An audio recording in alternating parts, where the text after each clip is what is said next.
علماء نے بہت پیاری بات اس میں لکھی ہے کہ روزہ ہی ایک ایسی اہم عبادت ہے جس میں ریاکاری نہیں ہے. باقی جتنی عبادات آپ شمار کرتے چلے جائیں، کلمہ پڑھنے کے بعد نماز ہے، اس میں دکھلاوا آ سکتا ہے، زکوٰۃ خیرات کرنا اس میں دکھلاوا آ سکتا ہے، قرآن کی تلاوت کرنا اس میں دکھلاوا آ سکتا ہے، لیکن روزہ ایک واحد ایسی عبادت ہے اس میں دکھلاوا ہو ہی نہیں سکتا. وہ کیسے؟ خوف خدا ہے تبھی تو اس نے روزہ رکھ کے اپنے آپ کو رکھا ہوا ہے.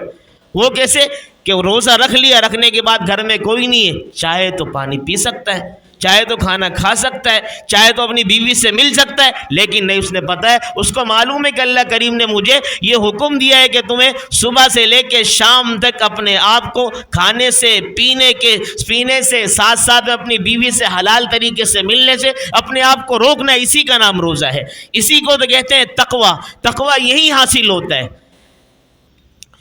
میرے واجب الاحترام قابل تکریم معزز دوستوں، بزرگوں اور نوجوان ساتھیوں، جیسا کہ ابتدائی دن یعنی گزشتہ کل کے دن آپ کے سامنے چند ایک باتیں ہوئی تھیں رمضان کے حوالے سے، اسی بات کو اور اسی نشست کو آگے لے کر چلتے ہیں. اللہ تبارک و تعالی نے اس آیت مقدسہ کے اندر جو آپ کے سامنے تلاوت کی ہے، سورہ بقرہ کی یہ آیت ہے 2 پارے کی. اس میں اللہ تبارک و تعالی نے کیا بہترین اور خوبصورت انداز کے اندر مسلمانوں کو خطاب فرمایا ہے، اور کیا اس لفظ کے اندر چاشنی ہے، کیا مٹھاس ہے کہ اللہ تبارک و تعالی فرماتے ہیں کہ یا ایھا الذین آمنوا، کہ اے کلمہ پڑھنے والے مسلمانوں، اے ایمان لانے والے مومنوں، اے اسلام کے اندر داخل ہونے والے افراد اور اشخاص، آپ سے تمہارا رب مخاطب ہے. یہ تمہارا رب تم سے یہ کہتا ہے کہ کتب علیکم الصیام، کہ تم پر روزے فرض کر دیے گئے ہیں. آگے اللہ تبارک و تعالی نے یہ مزید فرمایا کہ کما کتب علی الذین من قبلکم، جیسا کہ تم سے پہلی امتوں پر بھی یہ روزے فرض کیے گئے تھے. اس کی ترتیب مختلف تھی، کسی پر کتنے مہینے کے روزے، کسی پر کتنے مہینے کے روزے، لیکن ترتیب مختلف تھی اور حکم ایک ہی تھا روزے کا. آگے اللہ تبارک و تعالی نے اس کی وجہ، اس کی حکمت بتلائی کہ کیوں فرض کیے گئے. لعلکم تتقون، تاکہ تم کامیاب ہو جاؤ، اللہ سے ڈر کر، اللہ کا خوف اپنے دل کے اندر پیدا کر کر اللہ سے ڈرنے والے بن جاؤ اور فائدہ حاصل کرنے والے بن جاؤ. اب سب سے پہلی بات تو یہ ہے کہ اللہ تعالیٰ نے جب مسلمانوں کو خطاب کیا کہ اے ایمان والوں، تو یہاں پر ایک نقطہ یہ ملتا ہے کہ اللہ تعالیٰ یا ایھا الناس بھی کہہ سکتے تھے کہ اے لوگوں، اے کل کائنات کے اندر رہنے والے انسانوں، اے ہندو اور مسلمان، سارے کے سارے لوگوں.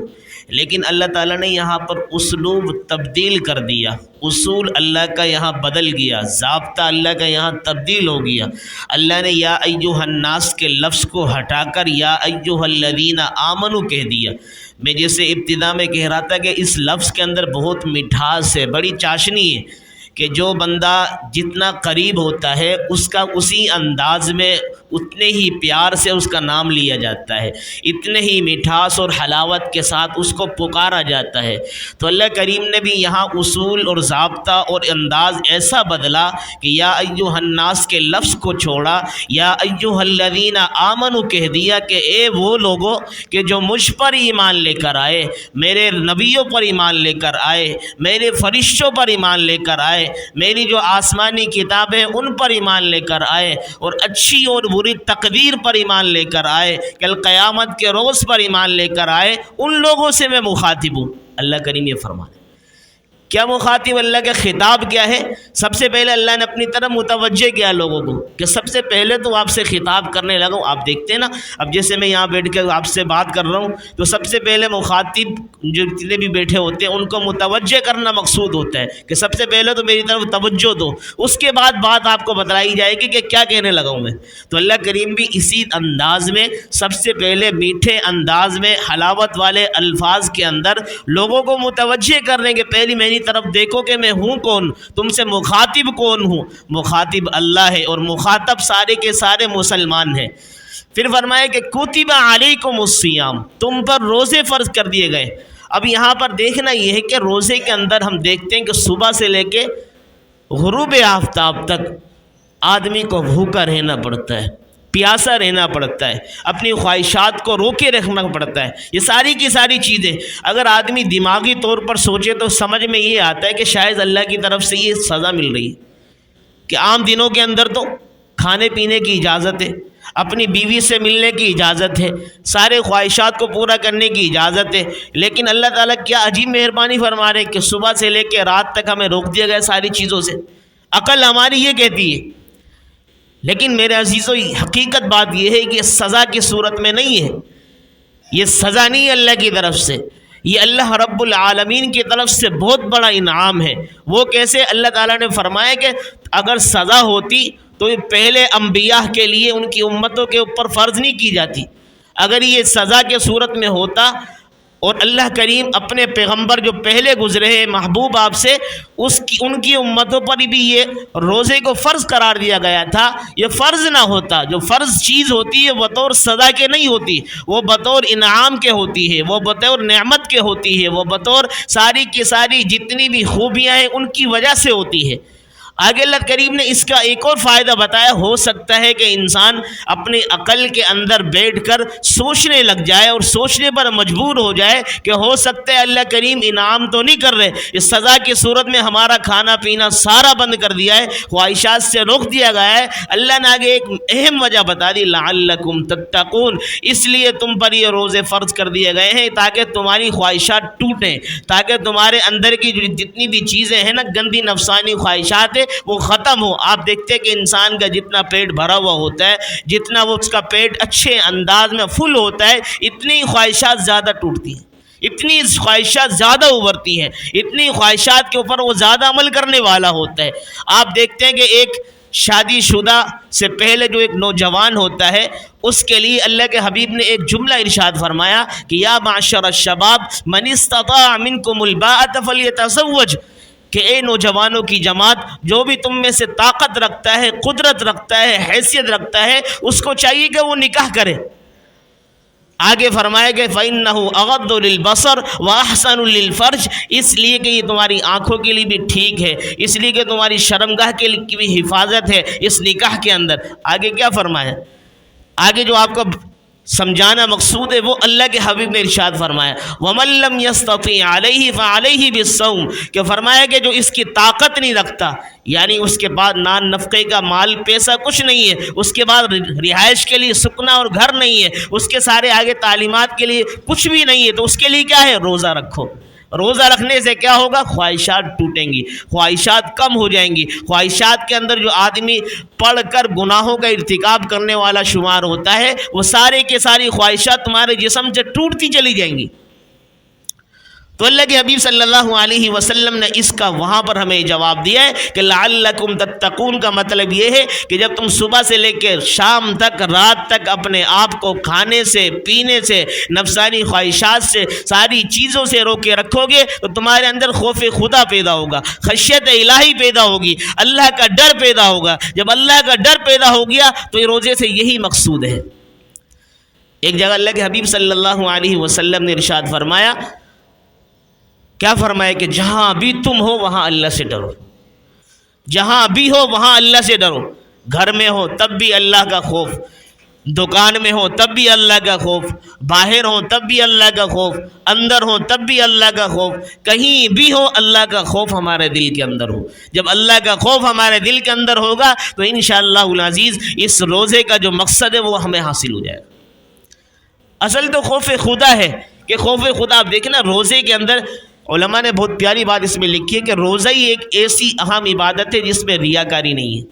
باقی جتنی عبادات آپ شمار کرتے چلے جائیں، کلمہ پڑھنے کے بعد نماز ہے، اس میں دکھلاوا آ سکتا ہے، زکوٰۃ خیرات کرنا اس میں دکھلاوا آ سکتا ہے، قرآن کی تلاوت کرنا اس میں دکھلاوا آ سکتا ہے، اسی طرح کسی کے ساتھ خیر خواہی والا معاملہ کرنا اس میں دکھلاوا آ سکتا ہے، لیکن روزہ ایک واحد ایسی عبادت ہے اس میں دکھلاوا ہو ہی نہیں سکتا۔ وہ کیسے خوف خدا ہے تبھی تو اس نے روزہ رکھ کے اپنے آپ کو رکھا ہوا ہے. وہ کیسے کہ روزہ رکھ لیا, رکھنے کے بعد گھر میں کوئی نہیں ہے, چاہے تو پانی پی سکتا ہے, چاہے تو کھانا کھا سکتا ہے, چاہے تو اپنی بیوی سے مل سکتا ہے, لیکن نہیں, اس نے پتہ ہے, اس کو معلوم ہے کہ اللہ کریم نے مجھے یہ حکم دیا ہے کہ تمہیں صبح سے لے کے شام تک اپنے آپ کو کھانے سے پینے سے ساتھ ساتھ اپنی بیوی سے حلال طریقے سے ملنے سے اپنے آپ کو روکنا. اسی کا نام روزہ ہے, اسی کو تو کہتے ہیں تقویٰ. تقویٰ یہی حاصل ہوتا ہے. ایک بندہ روزہ رکھ کر, اب کہتے ہیں کہ بہت سے لوگ کہتے ہیں کہ یار یہ بندہ کیسے بچے گناہوں سے, یہ روزہ تو رکھتا ہے لیکن رات کو شراب بھی پیتا ہے, روزہ تو رکھتا ہے ساتھ ساتھ میں دن کے اندر یہ جوئے بھی کھیلتا ہے, روزہ تو رکھتا ہے ساتھ ساتھ یہ جھوٹ بھی بولتا ہے, روزہ تو رکھتا ہے یہ ساتھ ساتھ نعوذ باللہ زنا بھی کرتا ہے, روزہ تو رکھتا ہے ساتھ ساتھ لوگوں کے ساتھ دھوکہ و فریب بھی کرتا ہے. یہ اس کا روزہ اس کو کیا کام دے گا؟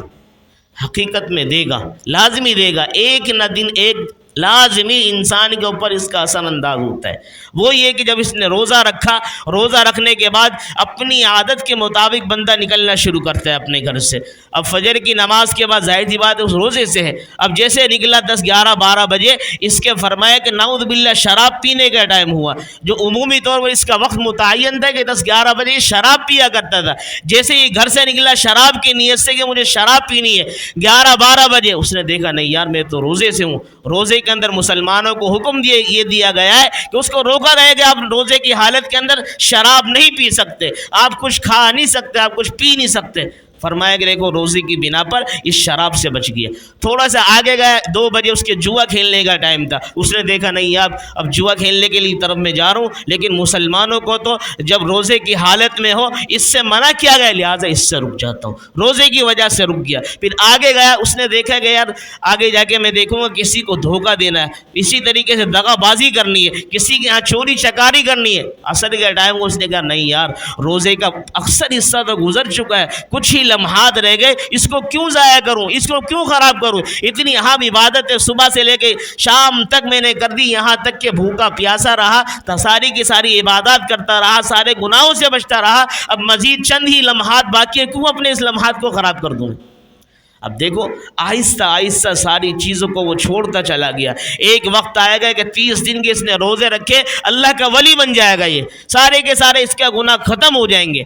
آپ حیران ہوں گے جو بندہ رمضان المبارک میں داخل ہو جائے اللہ کریم اس کے سارے گناہوں کو ایسے ہی معاف فرما دیتے.